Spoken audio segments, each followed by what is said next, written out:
Hi, Phil. Thank you so much for joining me this podcast episode. Really appreciate it. How are you today?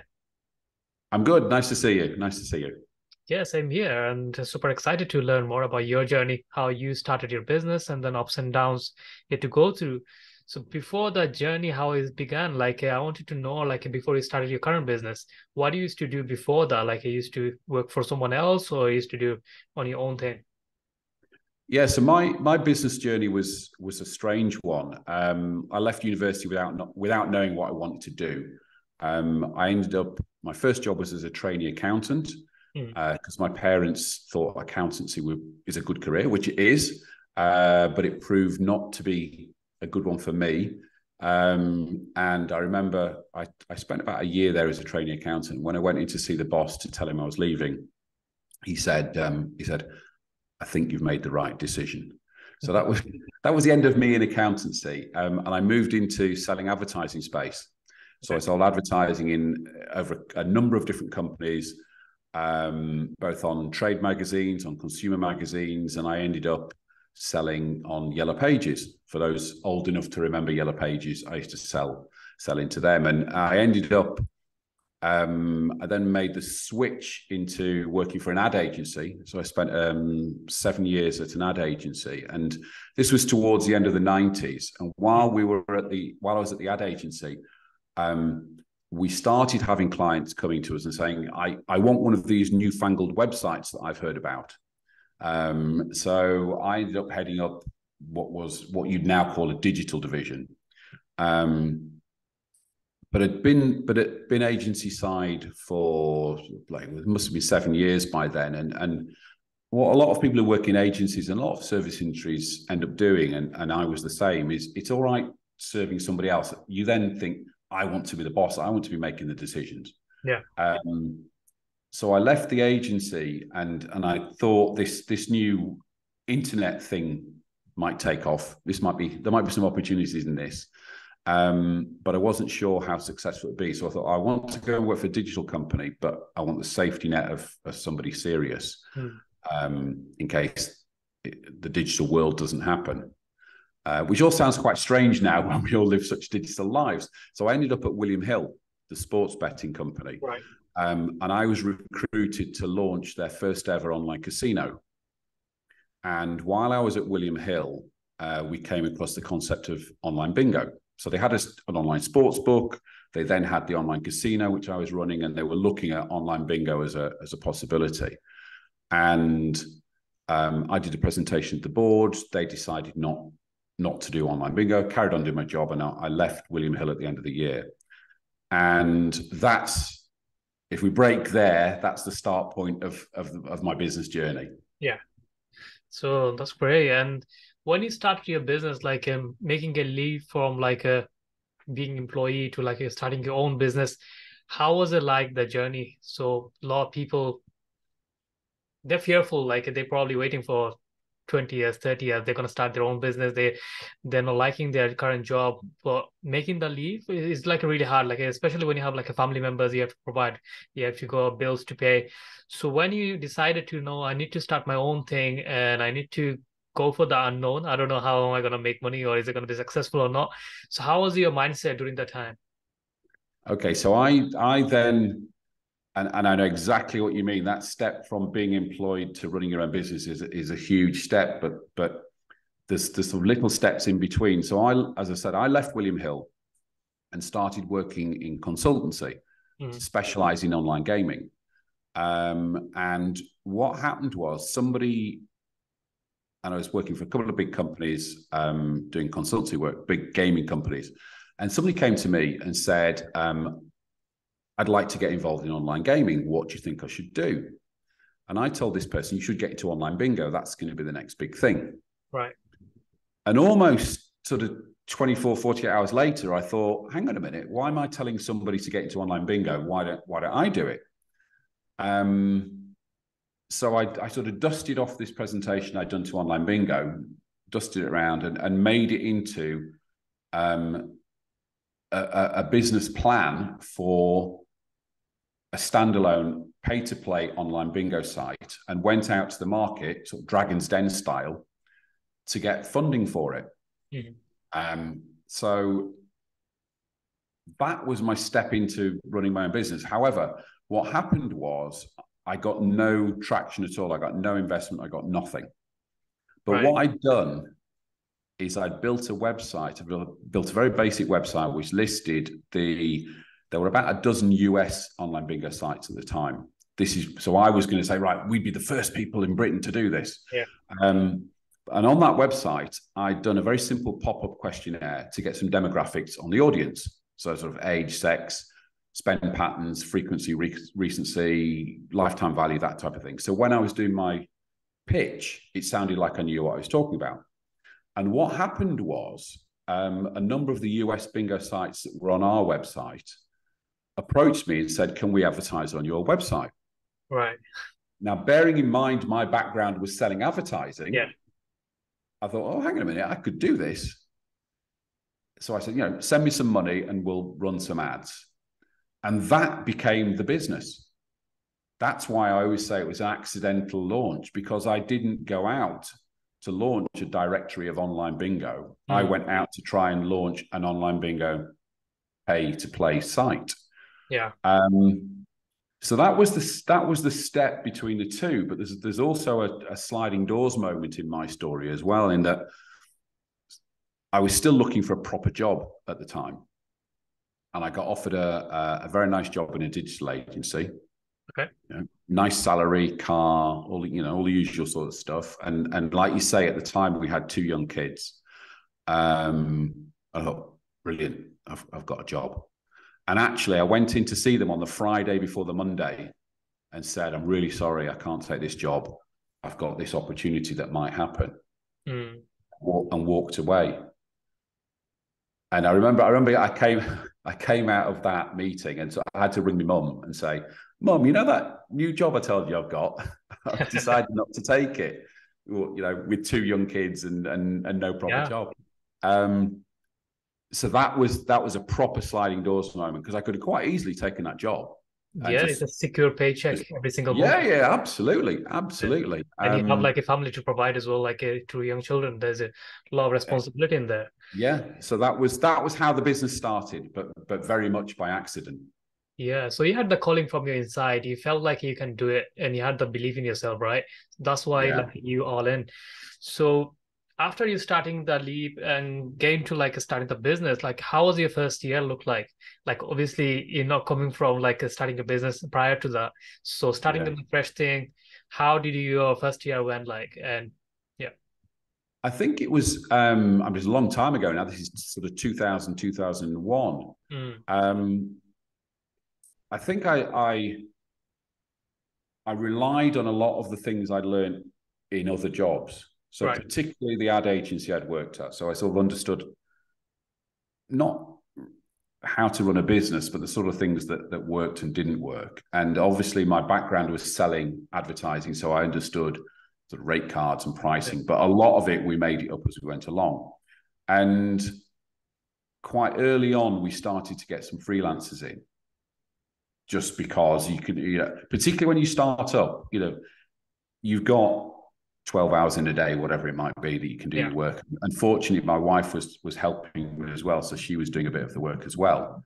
But you've only got a certain capacity to do stuff. So quite early on, we brought in freelancers. So the first year was properly making it up as we go along, feeding out the bits we could to freelancers, and just really trying to pick up revenue wherever it landed. So if we had a client who said, I don't want to do that type of advert, but can you do me this type of advert? We go, yep, we can do it. Yeah, we'll work out, send me some money, then we'll work out how it actually works. And just simple things like, and a lot of these sound really basic now, but at the time you don't realize, just things like, we had a sign-up form so we could collect data, so we could send mailings out. And then we had people saying, well, can you send a mailing out on our behalf? And again, it was like, okay, there's another opportunity to make some money. Yeah. But what we also did was, and I talk about this a lot with companies who get funding very early, is if you don't get funding, it makes you think creatively, because you haven't got the money's not there. So often, particularly in the early days, we'd have people saying, oh, can we send a mailing to your database? And we go, yeah. And then we go back to them and say, well, have you got a database? And we go, yeah, we've got a database. Well, we'll send a mailing to our database for your product, but could you send a mailing to your database for our product? Yeah, no money changes hands. And I think that sort of creative thinking comes from not having funding. So particularly our first couple of years, were very just scrabbling around and just taking every opportunity that was there. Yeah. So the key thing is like starting a business, you focus on like what we can do right now, and we figure out later on, right? Like you starting out a new niche, you don't know about like how it's gonna pan out. And unless you do it, you don't have like any experience. Do I like that? Do I like this kind of clients, or do I like this kind of clients? So more you work with like more people, then you realize, no, this is the niche I want to go in. After running the business 3 to 5 years, then you focus on a one niche. But before that, like you have no idea like who to serve and am I gonna able to get the results thereafter. So it's a great thing, but a lot of people get paralyzed on that. Like they niche down on the one thing, and they thought like this is my expertise is, and I'm gonna stick around with it, which is great thing. But at the same time, like do you believe like you can bring value to your clients or customers? Are they actually liking your product or services? So you have to keep that on your mind as well. So moving forward, like starting a business first year, like you took whatever you can, and then paying your bills and like your freelancers. Then is there like a gone like easier to running a business like a 2 3 years onwards, or like do you have to get some kind of setbacks like I felt like, hey, I'm gonna quit? Yeah, I think we were quite lucky, and again, people who are looking to launch a business, and we Yep. were lucky. We launched into a growing market. So the old phrase, rising tide raises all the ships. Mm. You know, we believe we were good at what we were doing, but we could have been crap at what we were doing, and we'd still improve because the market was growing. Yeah. So probably the first big step we had was after 5 years. So we took on freelancers, and we took more freelancers on so we could do more stuff. And the market grew. And then one of our main freelancer quit and said he was going to get a full-time job, didn't want to do freelancing anymore. And that was our first sort of fork in the road. Yeah. Because we've been working from home, and by then it turned into a quite a nice lifestyle business. It was okay. And at this point, it was like, okay, do we stick or twist here? Yeah. And we were lucky that our local council was funding sort of free business counsellors. So we took our business to this counsellor and sort of said, it was the first time we'd really shown it to anybody, and said, look, we've been doing this, sort of make it up as we go along. What do you think? And he was very good and basically said, right, go for it, because you're doing really well. And he taught me a very, very key lesson. And when you're growing a business, one of the first most difficult steps is taking on your first member of staff. Yeah. So when it's your own business, if it goes well, great, you can pay yourself. If it doesn't go well, great. Well, we're having beans on toast for tea for a week. Yeah. But once you take somebody on, it's like, oh shit. I mean, I'm responsible for putting food on their table, for their paying their rent, paying their mortgage. Oh my God, their kids wear on his shoes. It looks like, and it feels like a really big responsibility. But this guy said, actually, so he said, get an office and take some staff on. And I said, well, if I'm paying somebody 24 grand a year, I haven't got 24 grand a year spare. He said, well, no, your exposure actually isn't 24 grand. It's actually just 2 grand. Yeah. Because, and this is not, I'm not telling people to sack people straight away, but what he said was, if it doesn't work out after the first month, you give them a month's notice and that's it. So you're only ever exposed £2,000, not £24,000. And he said, well, if you're going to get an office, make sure you get a break clause in it. So we got a 3-year tenancy deal. We had an 18-month break clause. So what he did was he broke down the size of the big step to something that makes you think, well, okay, we're all right. We're in for, if it really goes badly, we're in for 18 months rent and 1 month's salary. We actually took 2 members of staff on. And that really makes it that bit easier. So that was our first big step. Yeah. Yeah, that's how it happens on a service-based businesses. Like you have to rely on clients and everything, and you don't know where's the money going to come from. And at the Mhm. beginning, it's scary, right? And there is no steady lead flow coming in. Like they don't know you, you're new in the business, you're not getting that much referrals because client testimonials and everything matters. So what do you do with the business then after like growing the business? Like I think I remember you sold it. Yeah. I'm right. So that was 5 years in. Yeah. And so the next 12 years it grew. There were various setbacks and changes, but a lot of people get very, very personally attached to their businesses. Mm. And like, oh my God, it's my baby and all that sort of thing. And yes, I was very much that as well, but quite early into it, I was always of the opinion, well, if somebody gives us enough money, I'm quite happy to sell it. And some people can do that and some people can't do that. And basically, long story short, somebody approached us and said, we'd like to buy your business. We said, okay, how much? They said this much. And we went, okay, that's a very, very simple version of it. And we sold. But we weren't actively for sale. And if we hadn't sold, that was fine. We'd have just carried on. So So you we were were in profitable that time, right? oh huge. I mean, we were profitable after probably 18 months to 2 years. We were profitable. So Okay. we grew. So we never had to take any investment. So we 100% owned the business. Yeah. And it grew and grew and grew. So it was very, very profitable by the time we sold it, and we still owned 100% of the business. Mm. Yeah. So did you always had the plan like you're gonna exit from the business like when you're starting out, like I'm gonna sell it one day, or like did you just grow and know I'm gonna retire from the company or I'm gonna pass it on to my family? What was your mindset? Yeah, it's a strange one. A lot of people talk about, when you launch your business, you should have a plan and an exit plan and all that Yeah. sort of thing. We had nothing like that at all. The aim of the business originally was to put food on the table. That was the aim. Yeah. And then after that, it was okay. Maybe you can buy a nicer car, and maybe then you can go on a nicer holiday. Then you can maybe buy a nicer house. It was those sort of steps. And we'd actually got to the point, I'm just thinking from a timeline, probably 10, 11 years in, and some business owners will recognize this. I got bored with the business because a lot of business owners get excited about the whole launch and the initial growth. And then Yeah. when you get to the point where all the plates are spinning and it's like you can sit back and go, oh, this is all right.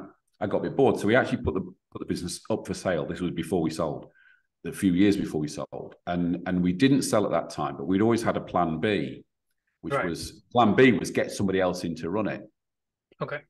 which allowed me to step away, which actually longer term makes it more, and this is for every business. One of the things you should do as a business founder is try and, as soon as possible, make yourself redundant from the business, because then you've got something to sell that doesn't rely on you. So when we came to sell, although I was involved in a day-to-day basis, I was more working on the business rather than in the business. So when the sale came along, I was happy to sell. I was comfortable selling, but we hadn't built it to sell it. Right. We built it to fund a lifestyle, and then it grew and grew and grew. Yeah, interesting. That's how I started my business. But right now I'm thinking of like have the exit plan as well. Like life is no guaranteed. Sometimes like you feel like your health is not with you, or like you need to sell it for like you need a big amount of money for whatever reason is. And there's Yeah, always a strategy. But when a lot of startups when they started, like right now as a software company especially, like they want to exit. They're not thinking about the customer, they're not thinking about lifestyle, they're not thinking about growing the business. They mainly focusing on to get the EBITDA and like sell it for multiple for investors. And then if the company gets down, then it gets down. They just take their money out. So yeah, that's like a selfish way to like build a business. When you're doing it for yourself, like when you wants to provide for your family, put the food on the table, then obviously you're caring about your clients, your customers, because if they don't pay you, like there is the food on the table. But other people, mostly they're thinking about how they're gonna buy a Ferrari, Lamborghini, like a big mansion, and yeah, like whatever you earning as a customer or not, that doesn't bother to them. So what will be number one advice you can give to someone looking to get started with their business or currently have a business? I think my advice, not necessarily, well, I think there's two or three bits of advice I would Yeah, sure. say, and the first is when you're starting to launch a business, your first question should be, what is the pain point that I'm addressing, and what is my solution to that pain point? And then why should people use my solution to that pain point rather than the one they're existingly using? Okay, so if you've got all those three questions set up, then you've got an effective business, because you've got a pain point that's been identified, you've got a solution to it, and your solution is better, however better might be, than what's there. And then obviously within that, are people willing to pay to solve that pain point? And I would say that would be I'd always say that would be your start point. But within that, as an individual, I would always recommend that people go with their gut feeling. Mm-hmm. So you look at, obviously you can do the research, you can do a SWOT analysis, all the sort of desk work that you can. And after that, you go, right, what is my gut telling me is the right thing to do here? And it might even be that the research is running contra to what your gut feeling is saying. And the reason I say that is, number one, is if you do it and it's successful, you were right. Fantastic. Yeah. And if you do it and you are wrong, fine. I went with my gut. It was wrong. I'll learn from it. I'll do the next thing. The problem is, if you don't follow your gut, all that happens is you second guess yourself all the time, because you go, what would have happened if I'd done, I'd turned left rather than turn right, whatever that might be. And also when you're rolling with your gut feeling, I always believe you're more motivated to follow that. Almost your gut feeling is saying turn left, but everybody, the science, the data, the research says turn right. You're only turning right because somebody's told you to turn right, not because you think you should turn right. Yeah. So they would be my pointers to anybody who's starting or thinking about launching a business. That would be my brain process. Yeah, thank you so much for sharing that. So Phil, we're coming to the end of this podcast. It's been a great pleasure having you on the show, and yeah, great discussion as well. So those who's listening, anyone wants to learn more about yourself or your business, where's the best place to find you? Okay, the best place to find me is either on LinkedIn, so just search for Phil Fraser, or go to my website, which is philfraser.co.uk. Don't go to philfraser.com, because philfraser.com is a medieval costume company. So if you see pictures of like Robin Hood and bows and arrows and all that sort of thing, you're on the wrong site. So it's philfraser.co.uk. All right. Thank you so much for sharing that. So that's we are coming to end of this podcast. So it's been a great pleasure having you. And yeah, I wish you best of luck with your personal life, your business, and I hope you have a wonderful day ahead. All the best. And thanks for having me on. Yeah, the pleasure was mine. So that's a wrap, guys. Thank you so much for listening to this podcast episode. I hope you got some value from it and enjoyed our conversation. So if you're interested to learn more about Phil, go visit his website, and also you can find him on LinkedIn. So until then, I'll talk to you in the next episode. Take care.